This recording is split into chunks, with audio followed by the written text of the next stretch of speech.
সুপ্রিয় দর্শক, আসসালামু আলাইকুম। আপনাদের সবাইকে স্বাগত জানাচ্ছি এখনকার আলোচনা। আপনাদের সঙ্গে আছি আমি সিরাজুল ইসলাম। দর্শক, অনেক খবর আছে। মার্কিন প্রেসিডেন্ট ডোনাল্ড ট্রাম্প বলেছেন ৪৮ ঘন্টার ভেতরে যদি ইরান হরমুজ প্রণালী খুলে দেওয়ার ব্যাপারে চুক্তি না করে, তাহলে ইরানের উপরে ভয়াবহ হামলা চালানো হবে।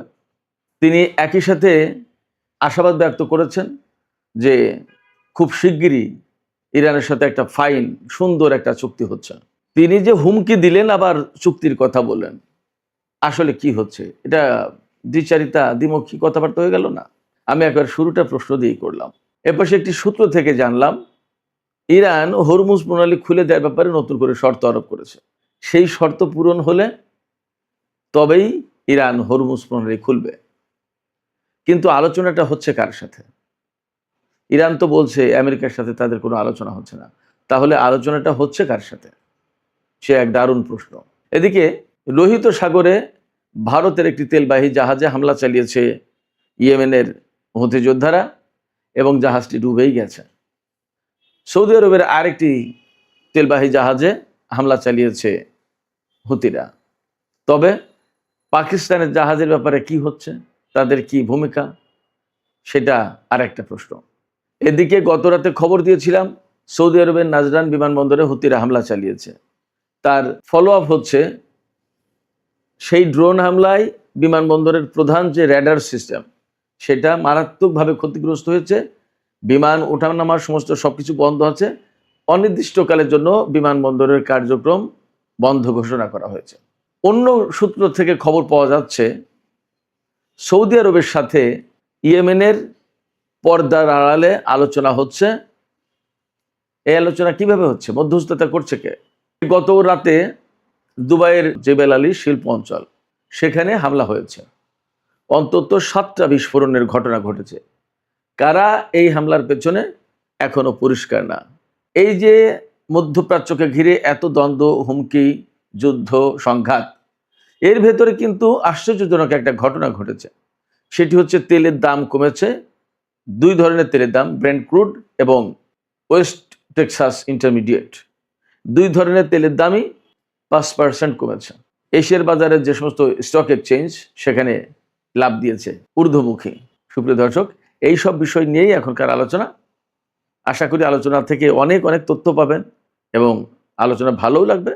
শেষ পর্যন্ত সঙ্গে থাকুন এবং লাইক, কমেন্ট, শেয়ার করে আমাদের চ্যানেলটিকে এগিয়ে যাওয়ার জন্য আপনারা সবাই পাশেই থাকুন। দর্শক, চলুন বিস্তারিত আলোচনা করি। প্রথমেই মহামতি ডোনাল্ড ট্রাম্পকে দিয়ে শুরু করি। তিনি 2টা বক্তব্য দিয়েছেন।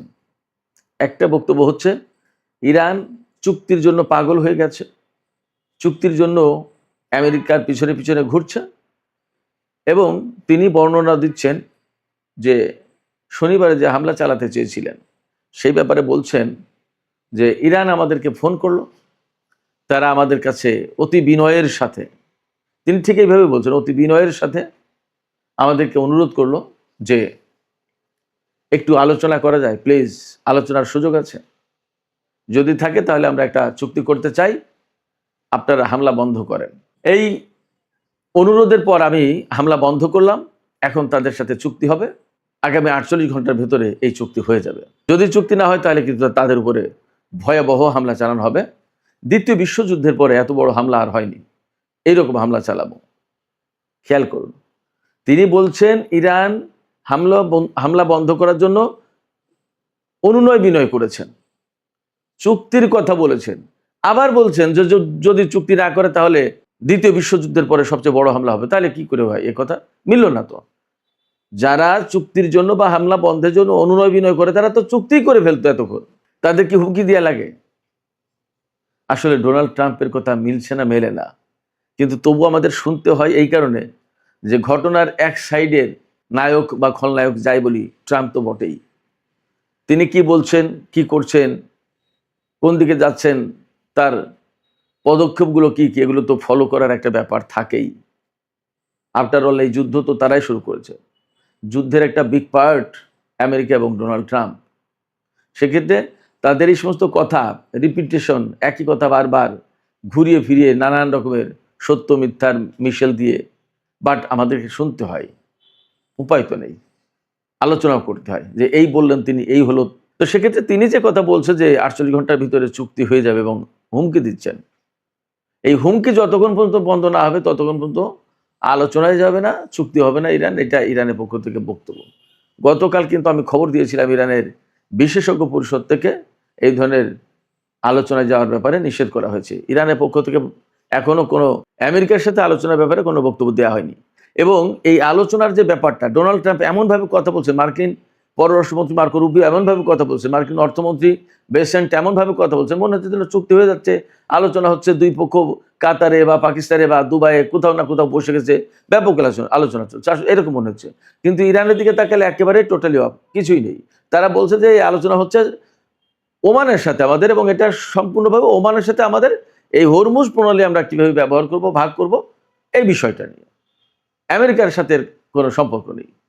তবে আমি এই সমস্ত ঘাটাঘাটি করে যা শেষমেশ পেলাম সেটা হচ্ছে এরকম যে কাতার, পাকিস্তান, সৌদি আরব এরা হয়তো মিলে আমেরিকাকে বাদ রেখেই ইরানের সাথে একটা আলোচনা করছে।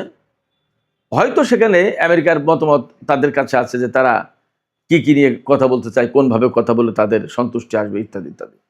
বাট ইরান আমেরিকার সাথে কোনো আলোচনায় যে নেই এটা মোটামুটি পরিষ্কার। তো এই যে আলোচনা চলছে বলে আমি যা বুঝলাম, কারণ হরমুজ প্রণালী তো খুলতে হবে, আজ হোক কাল হোক, কোন ফর্মুলায় খুলবে? এখানে এই হরমুজ প্রণালী ব্যবহার করে তো কাতার তার তেল গ্যাস রপ্তানি করে, কুয়েত, বাহরাইন, সৌদি, ইরাক, সংযুক্ত আরব আমিরাত, সবাই। সেক্ষেত্রে হরমুজ প্রণালী তো এই আঞ্চলিক দেশগুলোর জন্য খোলা প্রয়োজন। হয়তো তারা মিলে আলোচনা করছে, সেখানে ইরান শর্ত দিয়েছে। আমি আপনাদেরকে 4টা শর্ত জানাচ্ছি, খুব ইন্টারেস্টিং। হরমুজ প্রণালী এলাকা থেকে আমেরিকার নৌ অবরোধ ইমিডিয়েটলি, খুবই দ্রুত তুলে নিতে হবে, নাম্বার 1। নাম্বার 2, ইরানের তেল, গ্যাস এবং তেলজাত পণ্য যে রপ্তানি করে এটার উপরে আমেরিকার যে নিষেধাজ্ঞা আছে সেই নিষেধাজ্ঞা তুলে নিতে হবে।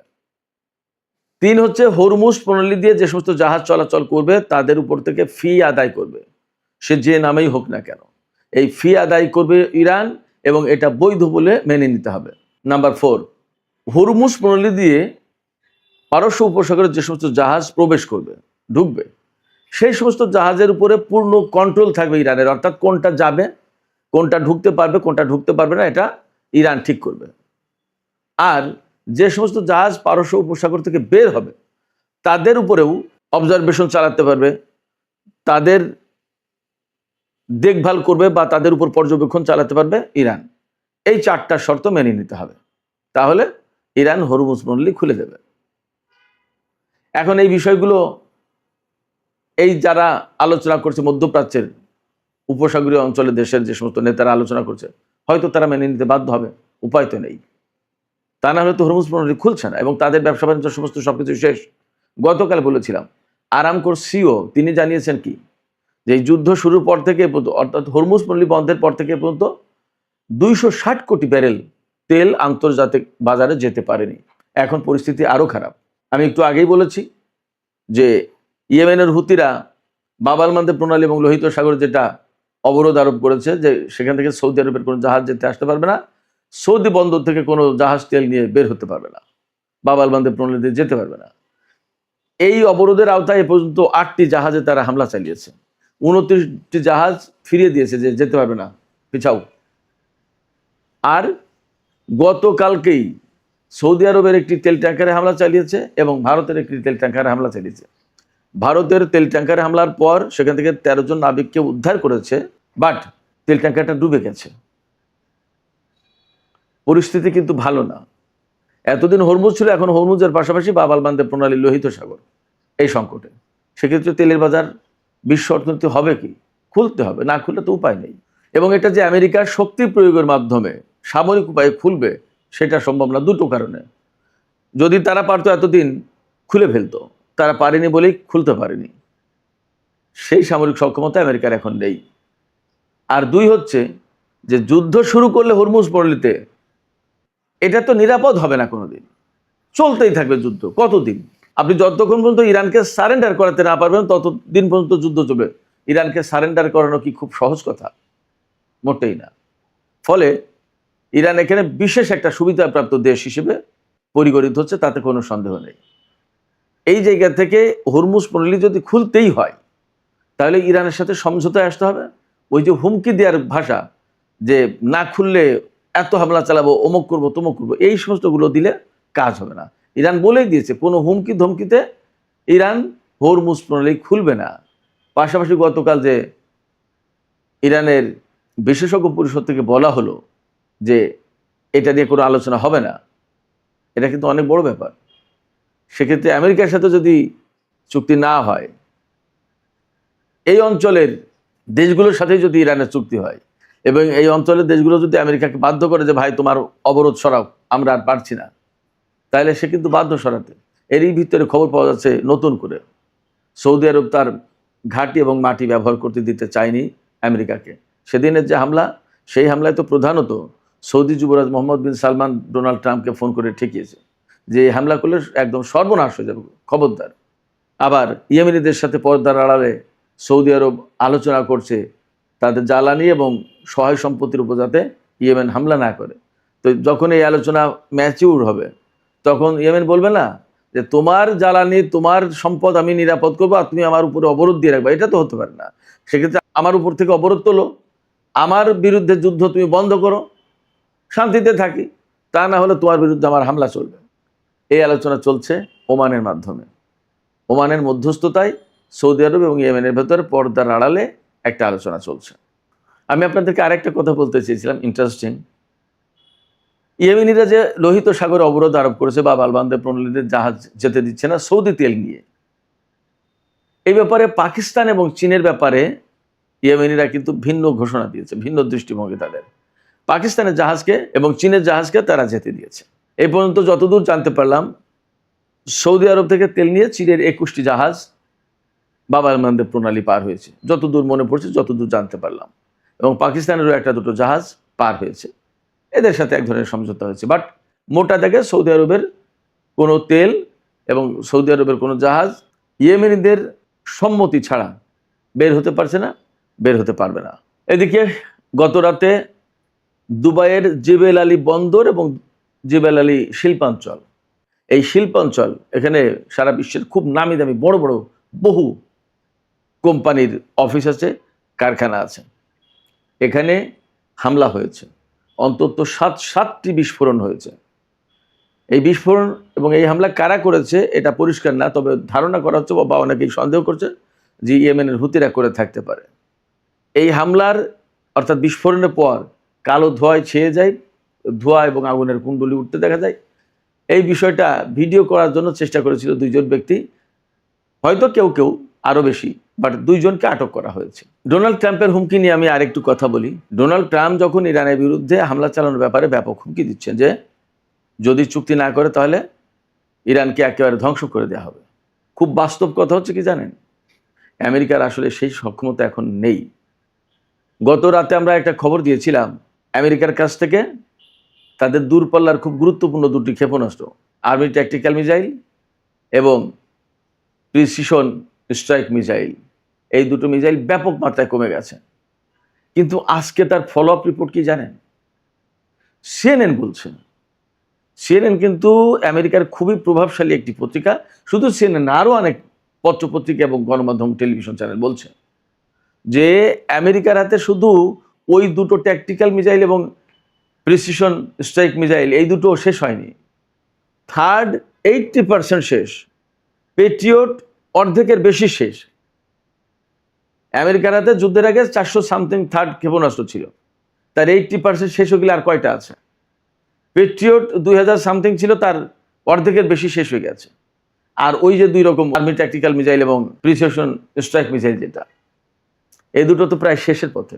আরও অনেক, আরও কয়েকদিন আগে আমি একটা খবর দিয়েছিলাম যে ভারত মহাসাগরে অবস্থিত মার্কিন জাহাজ থেকে ক্ষেপণাস্ত্র ছোড়ার মতো ক্ষেপণাস্ত্র নেই। মধ্যপ্রাচ্যে বিভিন্ন জায়গায় যে হামলা হচ্ছে সেই সব জায়গায় কিন্তু কোনো ডিফেন্স সিস্টেম নেই, যা টুকিটাকি ছিল সেগুলো তুলে নিয়ে চলে গেছে।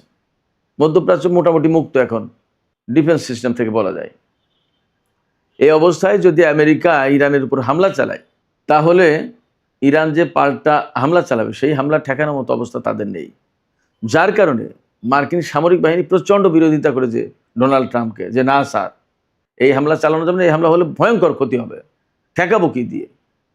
শুধু তাই না, মজার ব্যাপার হচ্ছে যে এই যুদ্ধকে কেন্দ্র করে 28শে ফেব্রুয়ারি যে যুদ্ধ শুরু হলো সেই থেকে এই পর্যন্ত বহু সংখ্যক মার্কিন জেনারেল, কর্নেল, মেজর জেনারেল, বিভিন্ন পর্যায়ে বহু সংখ্যক সেনা কর্মকর্তাকে বহিষ্কার করা হয়েছে, পদত্যাগ করতে বাধ্য করা হয়েছে, কেউ কেউ এমনি পদত্যাগ করে চলে গেছে এই যুদ্ধকে কেন্দ্র করে, মানে বিশৃঙ্খলা, মিসম্যানেজমেন্টের কারণে। যুদ্ধ করে তো সামরিক বাহিনী, তাদের একটা সিস্টেম আছে। না যুদ্ধমন্ত্রী পিট হেগসেথ, না প্রেসিডেন্ট ডোনাল্ড ট্রাম্প, দুইজনের কেউই তো যুদ্ধ পরিচালনার অভিজ্ঞতা রাখে না, দক্ষতা রাখে না। ডোনাল্ড ট্রাম্প যুদ্ধ যেভাবে পরিচালনা করছে সেটা হচ্ছে তার মনে যখন যা আসছে সেটা তিনি তাই করছেন। জেনারেলরা পাগল হয়ে যাচ্ছে যে কখন কোন অর্ডার দিয়ে বসে কিভাবে কি করব। সামরিক বাহিনীর যারা কমান্ডার, যারা জেনারেল, যারা বিভিন্ন পর্যায়ের নেতৃত্বে আছে, তারা তো জানে যে যুদ্ধের পলিসি থাকে, কিছু যুদ্ধের সিস্টেম থাকে, কোনটার পর কোনটা কিভাবে কি।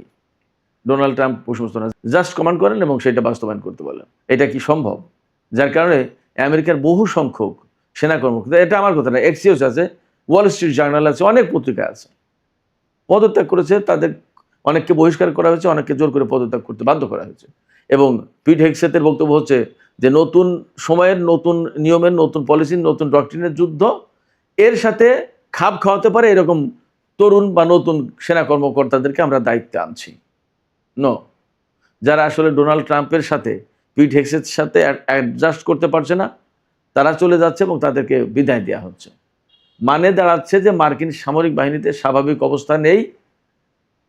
এই যুদ্ধকে কেন্দ্র করে মারাত্মক একটা বিশৃঙ্খল অবস্থায় পড়েছে মার্কিন সামরিক বাহিনী। সুপ্রিয় দর্শক, আলোচনা শেষ করব, তবে যাবার আগে তেলের বাজার, স্টক মার্কেট সম্পর্কে একটু খবর দিই। এই যে যুদ্ধ পরিস্থিতি, এই যে হুমকি পাল্টা হুমকি, হরমুজ এবং লোহিত সাগর আটকানো, এরপরেও তেলের দাম আন্তর্জাতিক বাজারে 5% কমেছে। কারণ কি জানেন? কমেছে কারণ ডোনাল্ড ট্রাম্প ঘোষণা দিয়েছেন ইরানের সাথে খুব দ্রুত একটা চুক্তি হয়ে যাচ্ছে এবং হামলা তিনি বন্ধ করেছেন। ব্রেন্ট ক্রুডের দাম 5% কমে এখন প্রতি ব্যারেল $80 বিক্রি হচ্ছে। আর ওয়েস্ট টেক্সাস ইন্টারমিডিয়েট $76 বিক্রি হচ্ছে। এছাড়া এশিয়ার মার্কেটগুলোতে, আমেরিকার মার্কেটেও, স্টক মার্কেটে ব্যাপক জাম্পিং হয়েছে, ঊর্ধ্বমুখী, সূচক ঊর্ধ্বমুখী, দাম বেড়েছে। আশায় একটাই যে ইরানের সাথে আমেরিকার একটা চুক্তি হলে সব সংকট কেটে যাবে এবং পরিস্থিতি ভালো হবে, স্বাভাবিক হবে। অতএব এই আশায় সবাই আবার লেনদেন শুরু করেছে খুব ভালোভাবে। কিন্তু এটা আসলে কতটুকু থাকে সেটা দেখার ব্যাপার। সুপ্রিয় দর্শক, এখনকার আলোচনা এখানে শেষ করতে চাইছি। যাবার আগে আপনাদের কাছে জানতে চাই যে ইরানের সাথে আমেরিকার যে চুক্তির কথা শোনা যাচ্ছে, আসলে কি এটা আমেরিকাকে বাদ দিয়ে আঞ্চলিক দেশগুলোর সাথে ইরানের একটা চুক্তি হতে পারে, যার প্রেক্ষাপটে হয়তো আমেরিকা বিনা যুদ্ধে এখান থেকে সরে গেল, আবার হরমুজও খুললো, এই রকমের কোনো একটা ডিপ্লোমেসি হতে পারে বলে মনে হচ্ছে আপনাদের? আপনাদের মতামত কমেন্টে জানাতে পারেন। আর ভিডিও ভালো লাগলে লাইক, কমেন্ট, শেয়ার করবেন এবং চ্যানেলটি সাবস্ক্রাইব করে সাথেই থাকবেন। দর্শক, আপনাদের সবাইকে অনেক অনেক ধন্যবাদ জানিয়ে এখনকার আলোচনা এখানে শেষ করছি। সবাই অনেক অনেক ভালো থাকুন। আল্লাহ হাফেজ।